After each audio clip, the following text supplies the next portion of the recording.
Well, good morning, everyone. It is still pretty early. It is, I think, about 7:15, and I'm shooting this to get out here before the heat and while the light is still consistent. Let's start out on this Wednesday walkabout with the before shot of the social patio. So I got some new chairs, which I am really liking. I love the backs on them, and I love the way the backs look from a distance. I always check things out from down at the bottom of the terrace, and I really like the way they look. The two mismatched chairs, those will be relocated. Those are old Smith & Hawken chairs. And it appears that we're going to get a little bit of a temperature break, I think, coming in on Sunday. So as I have told you ad nauseum, it has been in the 100s now for just days and days. I've lost count. We reached a peak of, I think, 106 one day, though the heat index has been a lot higher than that. But I think a cool spell is coming in. So one thing I'm going to be doing is I'm going to start feeding my annuals again. Though I have to say, they have really done remarkably well with this heat. I'm surprised they have continued to put out so many blooms. So, but let me show you how just yesterday, so I watered well in the morning, but you can see how without 2 waterings a day, the leaves start to curl. So as soon as I finish this walkabout, I will be tending to that. Now you may be asking, what are the boxes on my front porch?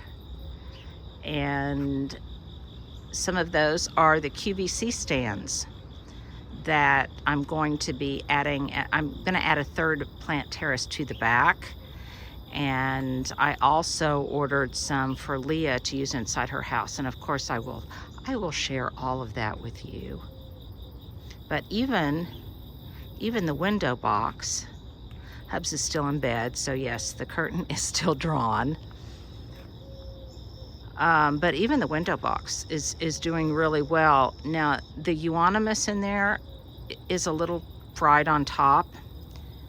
When I get ready to do some pruning on this, I'll share what things actually look like. But other than that, the guava, the Joseph's coat, those things have handled it remarkably well.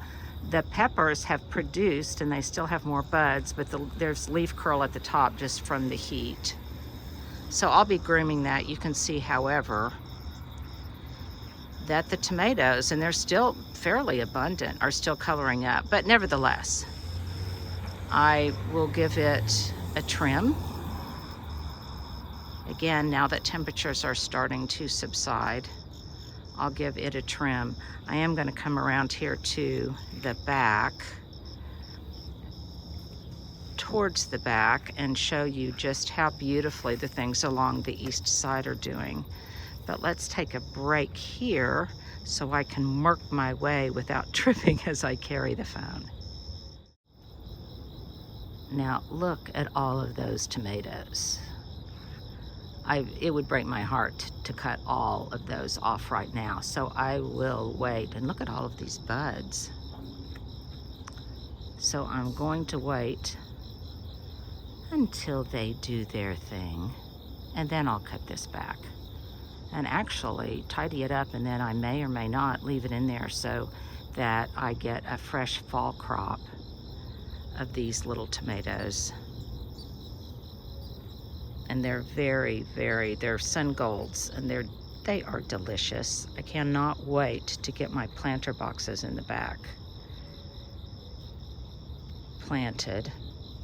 Kayla's going to come today and pick them up so she can put in the reinforcing bracket.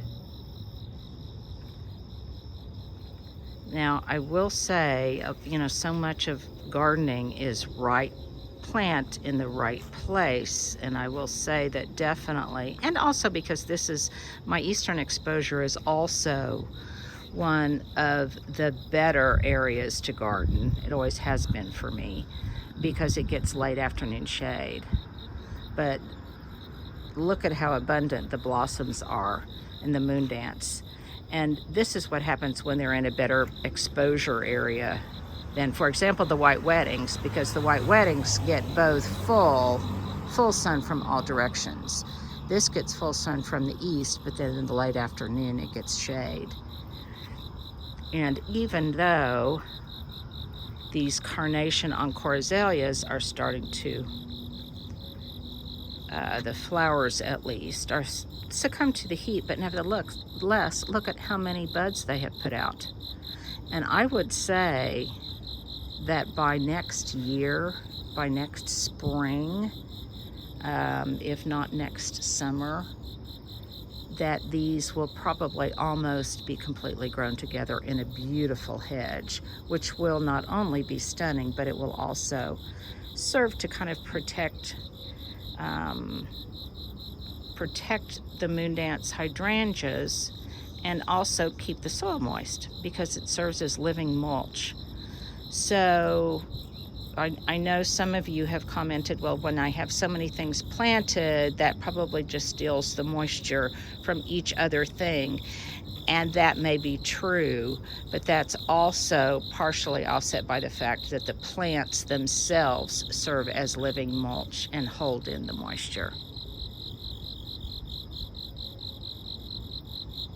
But this is a perfect design example how something dark and evergreen behind something white is a wonderful combination, and also how beautiful leaf textures the arborvitae, the cut leaf of the arborvitae against the solid leaf of the hydrangea, and then of course the color contrast of the blooms is just always a good winning design combo.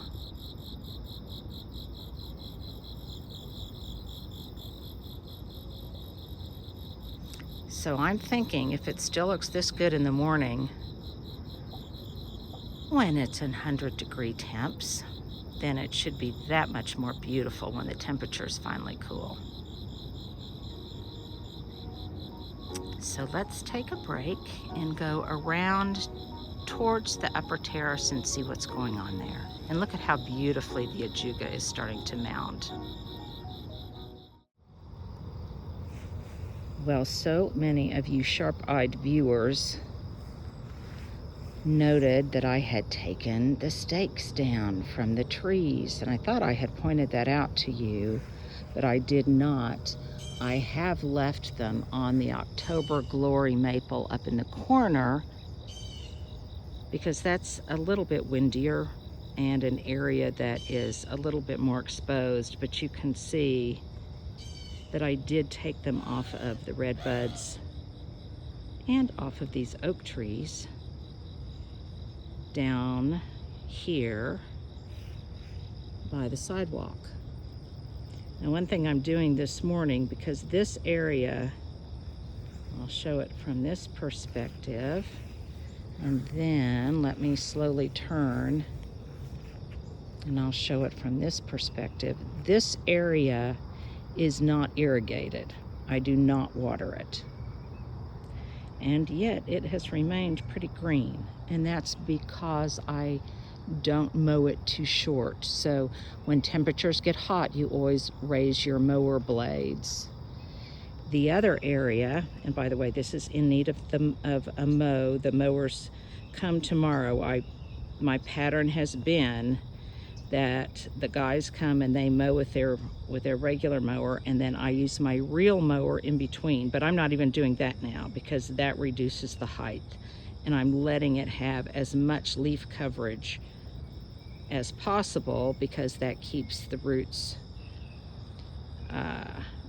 The roots, I'm going to talk about that a little bit later. But it keeps them hydrated, keeps the turf looking greener, though it isn't quite as trimmed and tailored as I'd like it to be. But back to my point about the posts being removed. So we removed the posts, and what I realized was happily it gave me these wonderful deep holes where I can water the trees really at the drip zone and water them deeply just by putting the hose down in there into the holes, which coincidentally are all around the perimeter, so I get it from all sides. I did this yesterday, and likewise I will fill up these bags, these irrigation donuts, with water, because it's not only been very hot, but it's been very dry. But this is just being opportunistic, so I can really get them down at the root zone. And likewise, the other tree on the other side. Now, the trees on the upper terrace, they get enough moisture because they are irrigated. That zone is irrigated, and they get it not only from the mist heads that are there, but also they have drip irrigation, dedicated drip irrigation. And some of you have wondered why there's browning on those trees. Well, that's the kind of browning that's supposed to happen. Those are actually the seed heads. Sometimes I try to remove most of them, but these I'm just leaving there. I'm letting them be. And even though the leafy canopy isn't as dense as it will be in the future, nevertheless, they still look happy.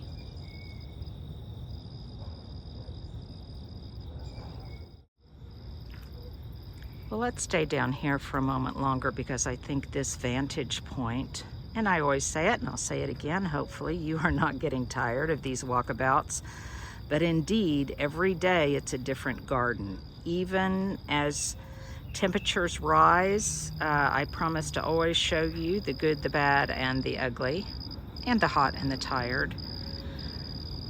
But look how wonderful from a distance the backs on those chairs look. I love that X back. And likewise, I love the way the rising sun is starting to illuminate that golden Joseph's coat, which is the exact same hue. There, I've planted it on both sides, and I don't know that you can see it from here, but it's, yes, you can see a little tuft of it.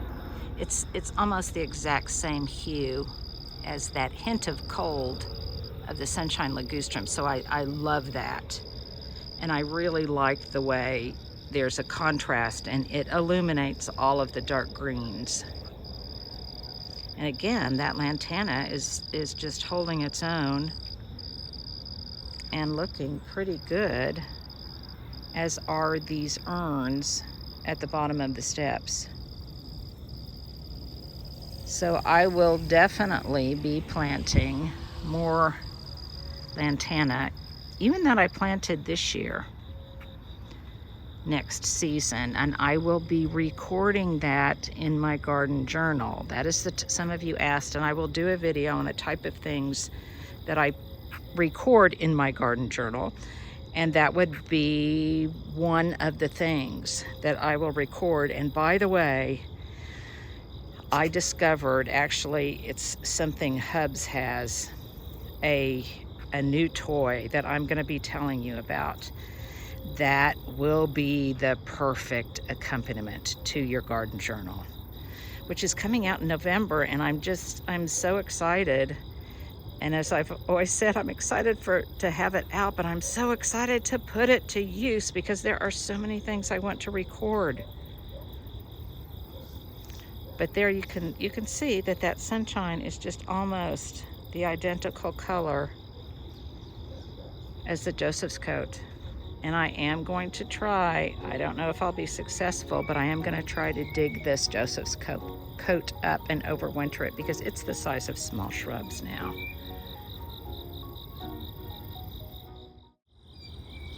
While I was familiar with most of the plants, not all, but most of the plants that were added to these upper terraces, there were some I was not, and one of them was butterfly candy. And it has performed so well and has really, even though it's a compact version, it has really been happy here. So happy that now what I'm going to do is reduce the density of it through here. And I've spoken about this before, but some of the white I am going to be relocating to the back because it's got that wonderful gray leafy foliage, and I'm going to dig some of this up and transplant it to the back as part of my little gray villages. And again, the indigo frost, I will just be so thrilled if it overwinters, and I think it will. It has continued to bloom, though, like everything except maybe the zinnias and the lantana, as soon as they bloom, it's just so hot that the blooms often succumb to the heat. There are a couple of natives over here that sadly I'm going to have to go back and look at my garden journal from last year to remember what they are exactly, but they have done brilliantly. And I'm considering moving one of these to the back. And another thing that I'm considering, I may have told you this before, but this one in the foreground, I am thinking, and it looks like maybe some kind of mallow, but I'm thinking about pruning it up the way I do because it's got great branch structure.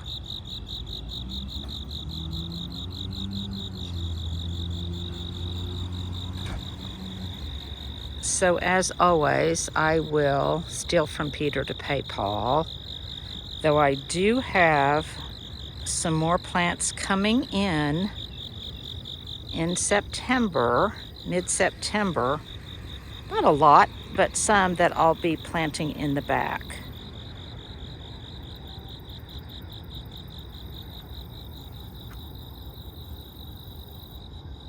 And boy, all of this stuff here, as I had hoped it would be, has handled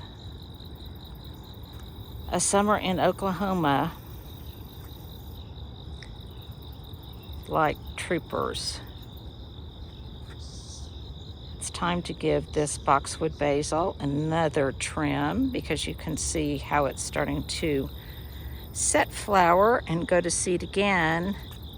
This is what I have trimmed versus that one behind it that I have not trimmed, and I am just waiting for all those little treasured seeds to start popping out, and I will save that for next year. I also want you to give a round of applause to all of the salvias, which with deadheading have just been reliable bloomers.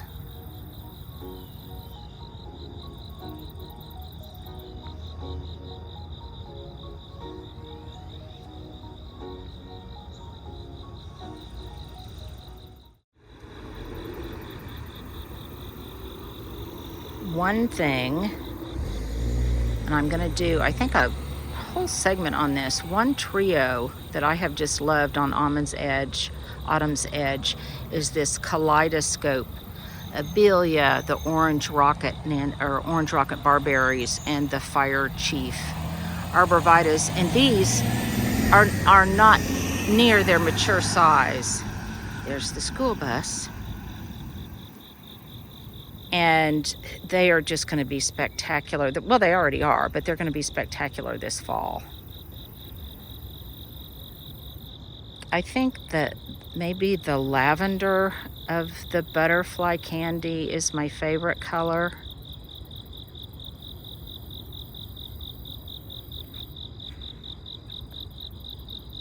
And let's just take one last look at the front terrace before I go to the back. One thing I have delighted in doing is, since this is a new garden for me, I continue to find new angles and new vantage points at different times of day that really show the different residents of the garden to their best. on their best side, if you will. And so it's fun to continually look at different angles.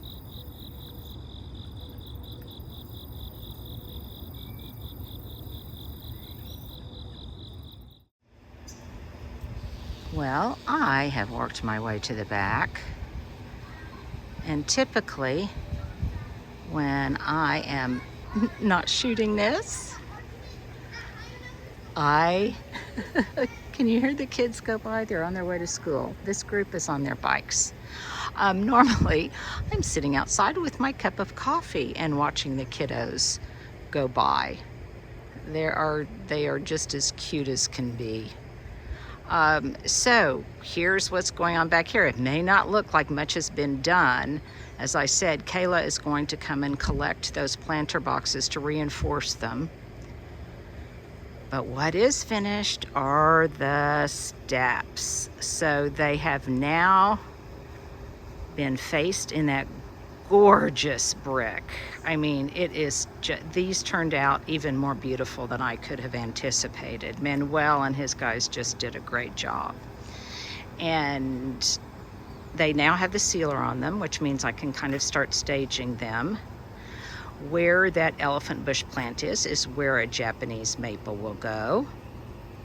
And you can see that I got my bench in place. I'll talk about that a little bit more on the Sunday show, but these are finished, and I wanted to give you guys a really good look at the before of this space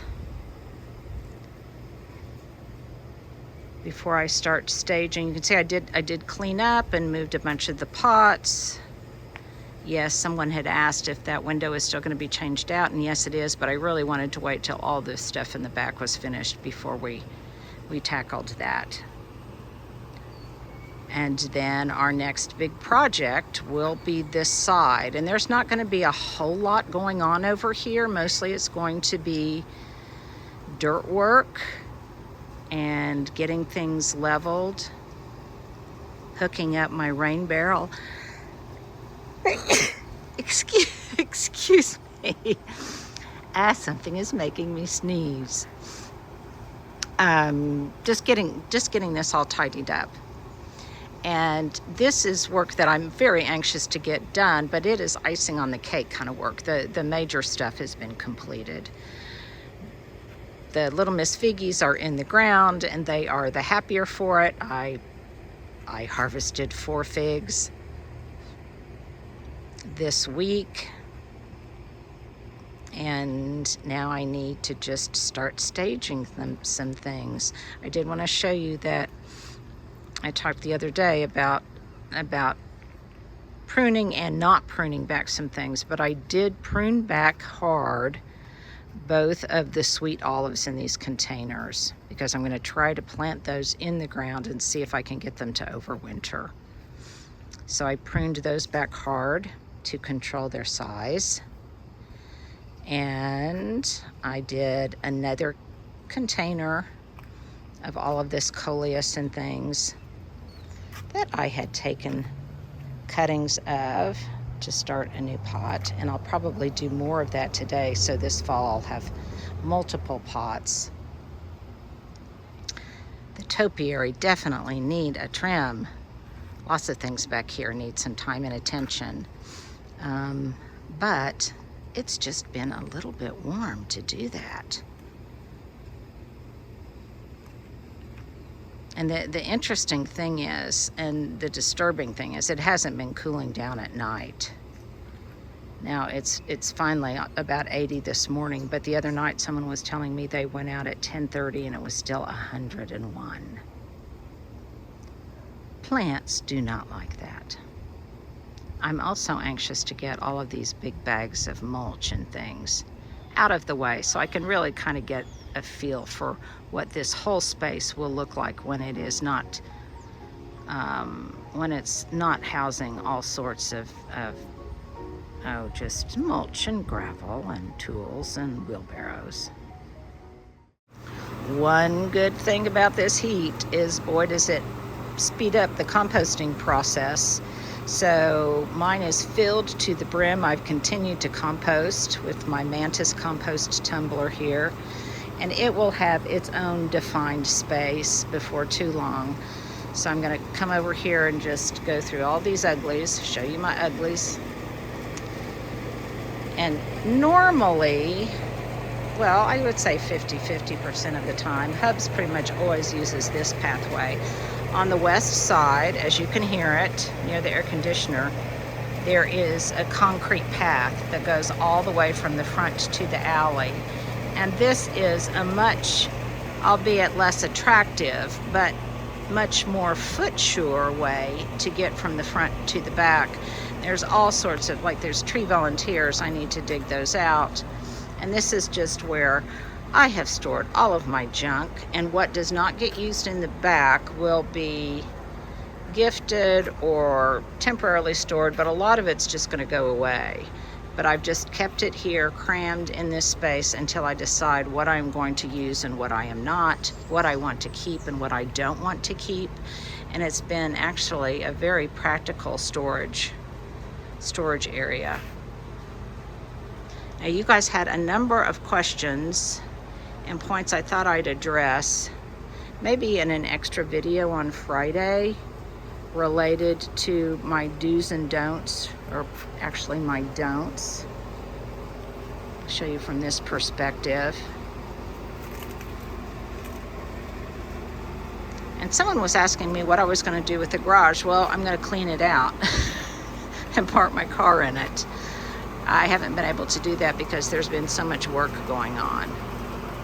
But it's a sweet little garage, and you park in it from the alley.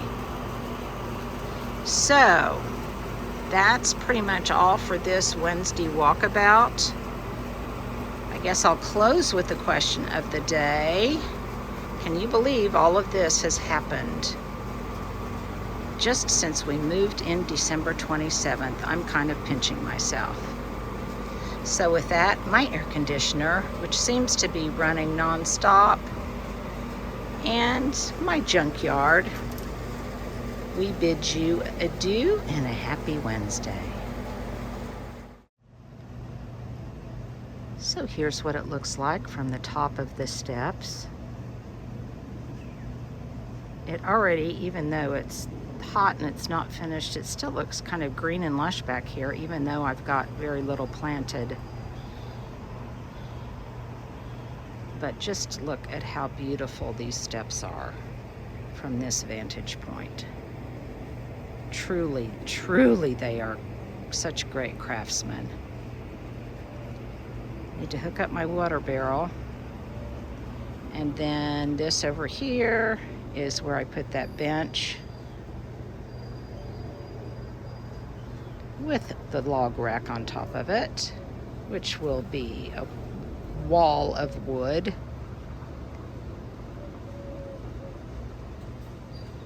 Everybody wants to get their jog in the cool of the morning.